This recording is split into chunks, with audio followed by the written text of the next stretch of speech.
हामीले कुनै पनि ठाउँमा ढलाई गर्नुभन्दा अगाडि है एउटा स्ल्याबको एउटा हामीले एस्टिमेट गर्छौँ भनेको कति बोरा सिमेन्ट लाग्छ, कति टिप बालुवा लाग्छ, गिटी लाग्छ है। यो सबै एस्टिमेट गर्दाखेरि एउटा व्यावहारिक सल्लाह के हुन्छ भने हामीले एक टिप यो गिटी बालुवाहरू झार्दाखेरि चाहिँ लगभग आधी टिप जति चाहिँ भुइँमा नै छरेर बसेको हुन्छ है। त्यो चाहिँ हामीले एस्टिमेट गर्दाखेरि विचार गर्नु पर्यो भन्न खोजेको। यदि 2 टिप गिटी र 2 टिप बालुवा त्यस्तो एस्टिमेट आइरहेको छ भने हामीले 1 टिप बढाएर नै लिनुपर्छ, किनभने त्यो जुन तलपट्टि छरेर बसेको त्यो सबै सामानहरू ढलान टोलीहरूले पुरै सोरेर प्रयोग गर्दैनन् है। त्यसैले 1 टिप बालुवा गिटीहरू चाहिँ थप गरेर नै मगाउनुपर्छ।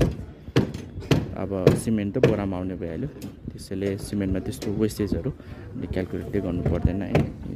गिटी र बालुवामा चाहिँ यो एउटा व्यावहारिक सल्लाह चाहिँ बुझ्नु जरुरी छ है त।